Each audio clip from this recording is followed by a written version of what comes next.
Okay, Becca. Final Fantasy VII Remake. Got the deluxe edition. My brother,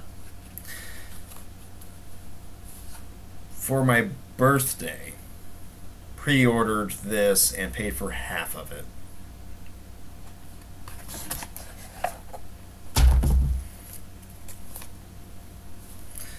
Uh, reason I'm getting all this out is I'm going to need to use the book here. Um, but, so, back in 2005, so in the midst of all of this, during the E3, which is a game expo, Square Enix used the opening scene from Final Fantasy VII to show off the engine, the ability for the upcoming PlayStation 3 rendering system, the ability for it to render images. They made that for the PlayStation 3 in 2005. So this is 8 years after the original game, and it looked a lot nicer. It looked really clean, and everybody was like, "Ah, does this mean we're getting a Final Fantasy VII remake?" And then they were doing all of this in the midst of that. They're like, "Yeah, we're making the compilation of Final Fantasy VII." And then they went quiet. Like I said, they went quiet after 2009. But in 2005, in 2005, at that same, so 10 years later, they remade that again using the PlayStation 4. And at the end of it, they remade that opening scene. At the end of it, it said Final Fantasy VII Remake. Man, my camera's really bad. Sorry. Remake. It's underneath the title screen there. And everybody lost their minds, including me. Oh my goodness, I was so excited. No details, just Final Fantasy VII Remake. It's like, it's gonna happen. And we got more details as time went on. They were taking the game and they were going to break it into parts. They were going to divide the game up so that so that you can have more time in this world, so that it didn't feel rushed. It would also give them more time to make it, because Final Fantasy VII, this game for the PlayStation 1 is on 3 discs. It requires, they're even numbered, lovely.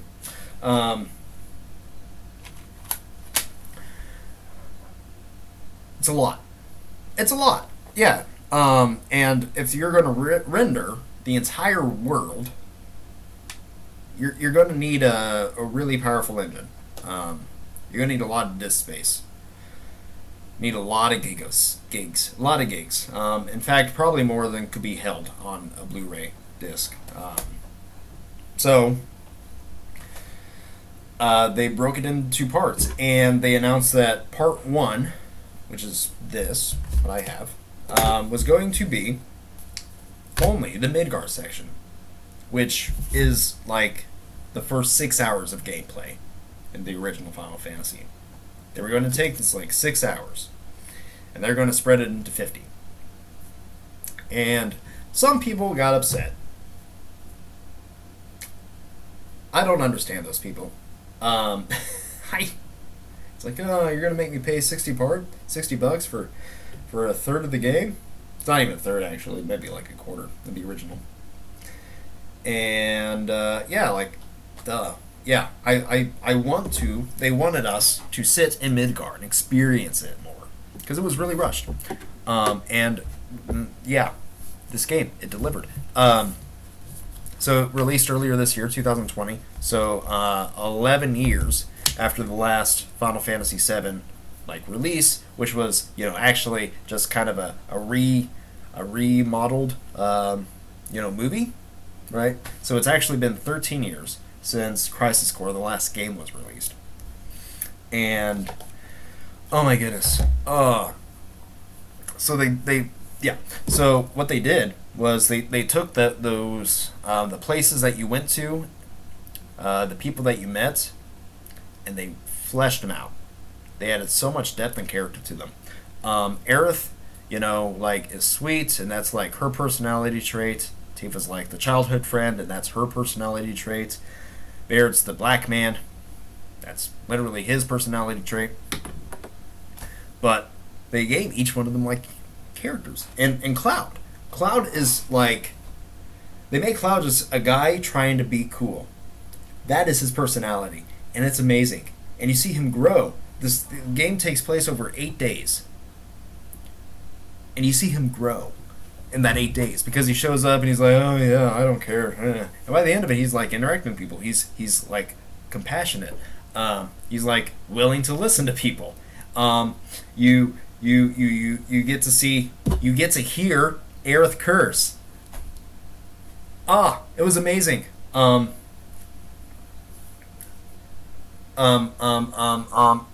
Yeah, Tifa isn't just like, the childhood friend. Like, she becomes a person with like her own dreams. You see her actually react when her when her bar gets crushed.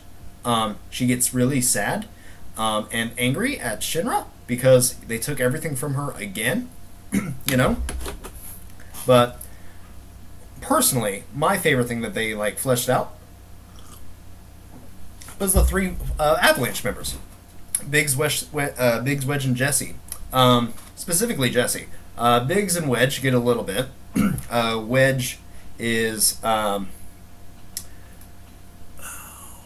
Wedge likes cats and he enjoys eating. Biggs is helped find and helped run an orphanage in Sector 5 where Aerith lives.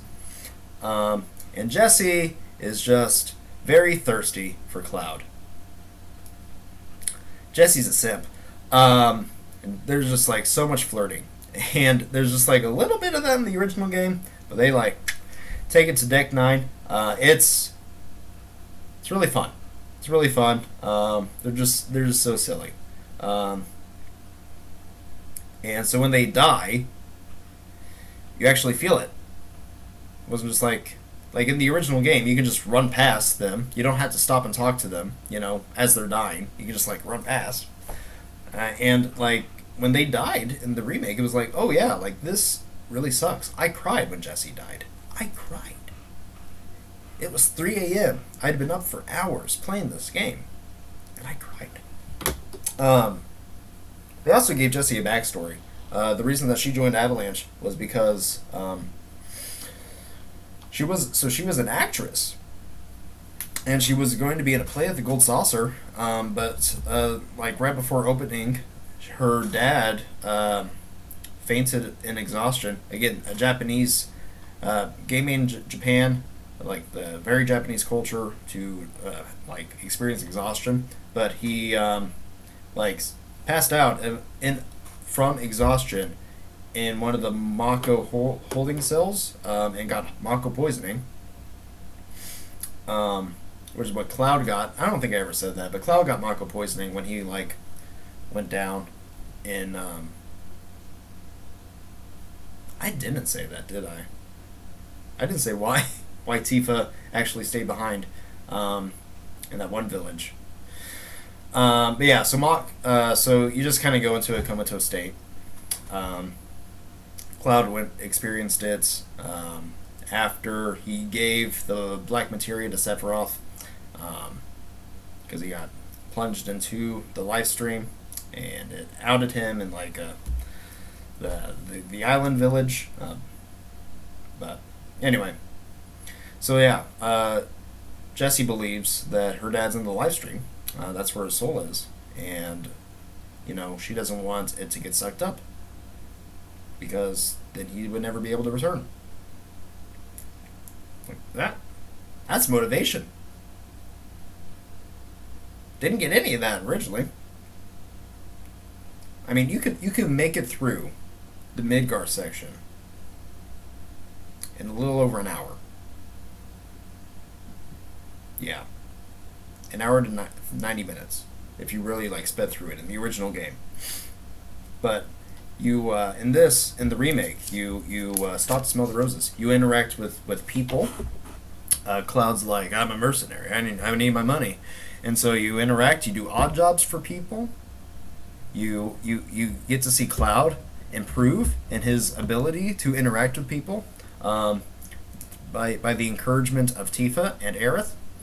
Um, Barrett isn't just like a one note like angry person.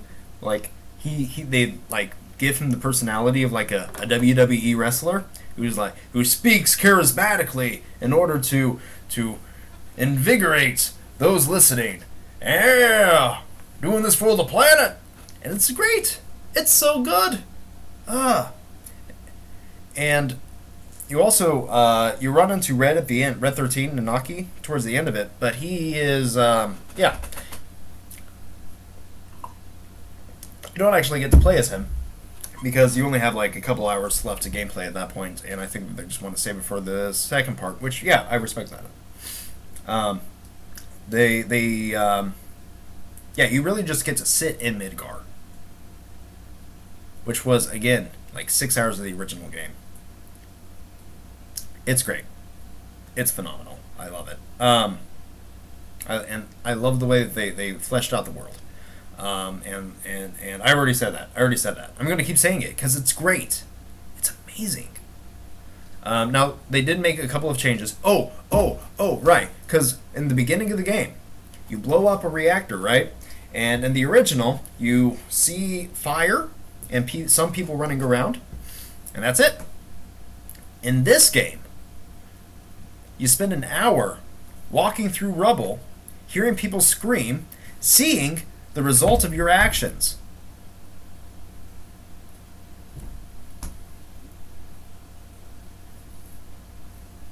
And everybody like is excited. Like, yeah, we did it. Yay. And you're like, oh no, this isn't great. Actions have consequences. And they believe that it's for the better good, which you could argue, but still, people are affected by your decisions. So when you blow up the original the reactor in the original game, you get a little offline where Jesse goes, yeah, well, it was stronger than I thought it would be, and it turns out that in the remake, Shinra actually wants the people to turn against Avalanche, because Avalanche isn't just this one little group of like 5 eco-terrorists. It's like an entire organization. And it's just like, so Barrett's like group is just like one little rung on the ladder. And they actually are kind of seen as too extreme, which again is ironic because Avalanche is the one who blew up the reactor outside Barrett's town, which is the reason that Shinra attacked. I don't think he knows that. Maybe it'll be revealed that he did know that. I don't know. We'll see. Be kind of weird that he would work with them, though. So yeah, it's like an entire operation. They're funded by somebody. I don't know who. They have connections. They have underground pathways. It's yeah.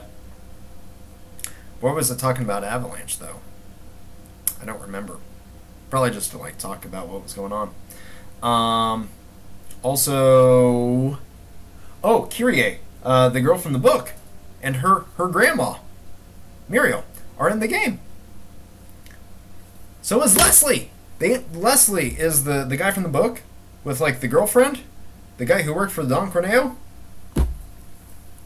So it's before he like meets up with his girlfriend again. He just like knows that she was last seen with the Dawn, and then she went missing. And I didn't read the book until after I played the game. It's like, I know these people. Now Muriel ends up dying from a cold a few years later, before the book, but before the main story in the book. Evan like reminisces about her a bit, but yeah, Kyrie shows up a bit, and it's like, oh hey, I know them. So yeah, that was just really neat. I don't know why they're doing that. I really don't. I'm excited to see what they do with it. But the biggest thing, the biggest addition to the Final Fantasy VII Remake game is throughout the game, you start to there's these Dementor. If you've watched or read Harry Potter, there are Dementors, or these cloaked figures that like fly around, and there's a bunch of them in this. They're not called Dementors, obviously, but they look like Dementors, and they kind of show up whenever the story starts to diverge. So Cloud isn't going to go on the trip to blow up the Sector 5 reactor. A bunch of these things show up and attack Seventh Heaven, the bar, and hurt Jessie.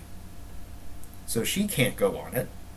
Tifa has to go on it, and Cloud has to go on it. When you first meet Aerith as Cloud, they talk a bit.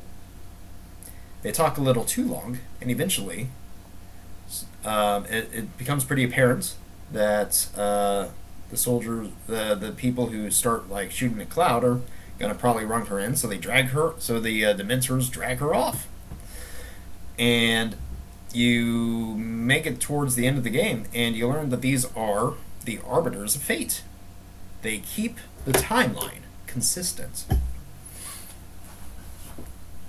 Towards the end, Sephiroth shows up, so things start diverging pretty broadly.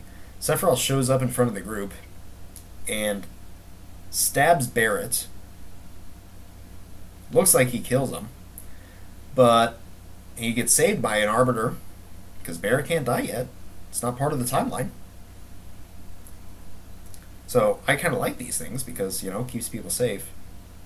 But you get to the very end of the game, and Sephiroth opens up a portal.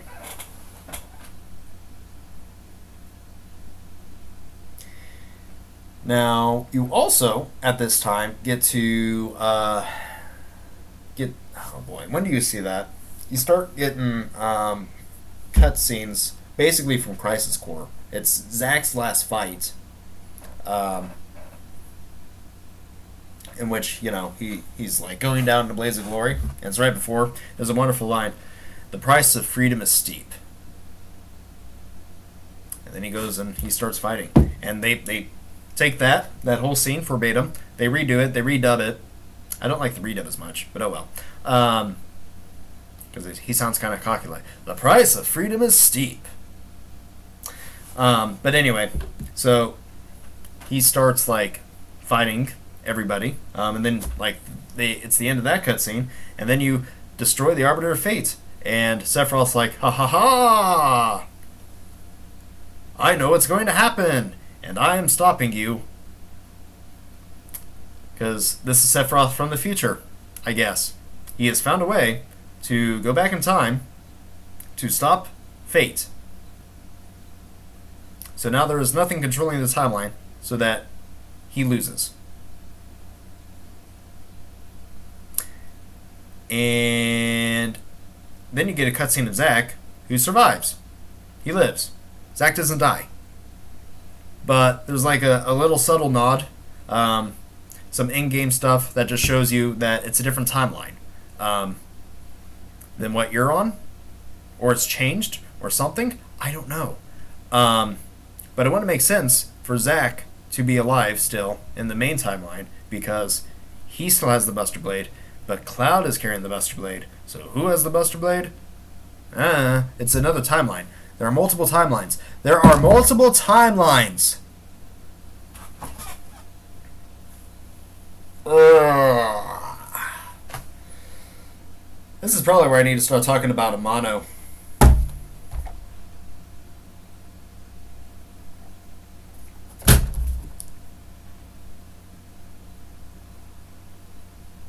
So Amano was the guy who did the character art, the character illustrations for Final Fantasy VII. He also worked in a bunch of other Final Fantasy games, but they eventually gave him control of Kingdom Hearts.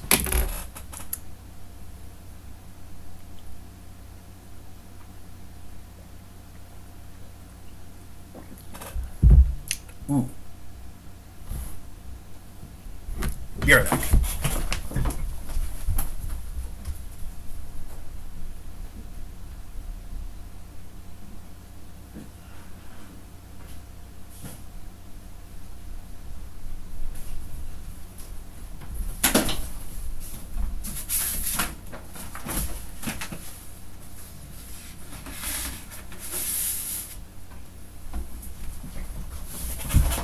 Kingdom Hearts. Okay, so Kingdom Hearts started out with a pretty simple story. But as the story goes on, it gets wackier and crazier, and eventually you get time travel thrown into it. And you just kind of realize that Amano's kind of like going nuts, because I don't think he's good at storytelling. I think what he is an artist. Which is makes sense. So he's like artistic. Yeah. But anyway, so Amano goes on and becomes the director of a game called Final Fantasy 13. So each of the Final Fantasy games are separate, they're independent, none of them like crossover. But there was, when Final Fantasy 13 was in development, they decided that they were going to kind of go with the compilation of Final Fantasy 7. Remember all this type of things? They were going to do like that, but with like this new series. Like this new game, Final Fantasy 13. And so they're going to make a couple games, and they all like tied in together. The thing is, Amano went crazy with Final Fantasy 13 Versus. He like development was crazy, production was nuts. Never like actually settled on a single idea. Apparently, the day after he saw Les Mis, he like goes rushing into the office, demanding that it be made a musical.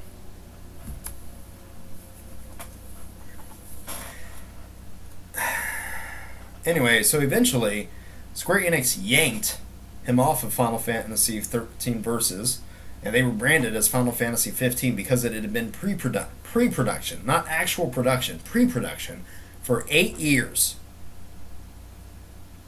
And they finally eventually release it like 10 years after it's announced. Gotta be nuts. Now, he then, like, directed Kingdom Hearts 3, and he's trying to tie his original concept of Final Fantasy 13 Versus into Kingdom Hearts.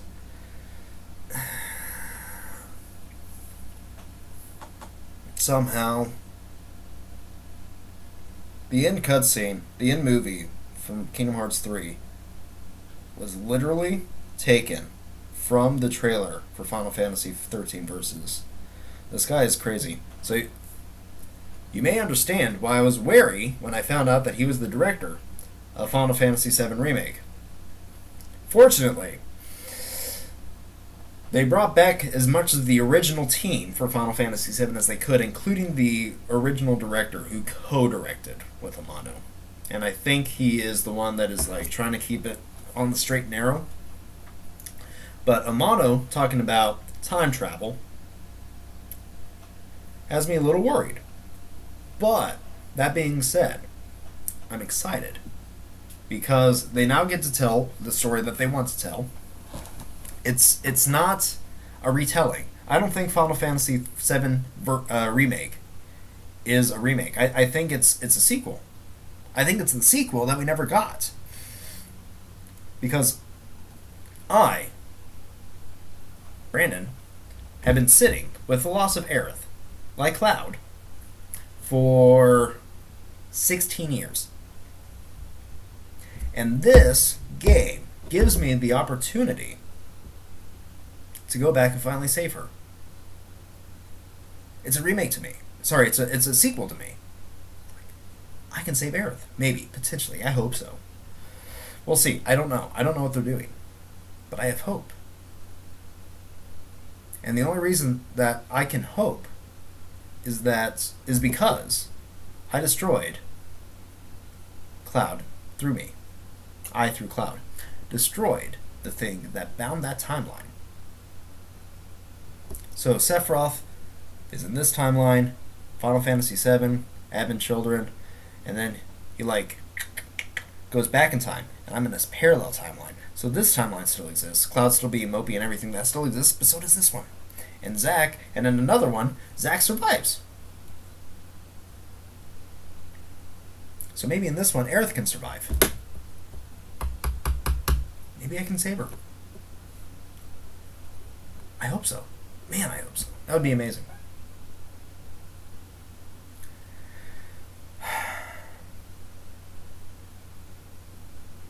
I wouldn't have got that if not for Romano. We'll see. We will see. I'm excited to see where it goes. I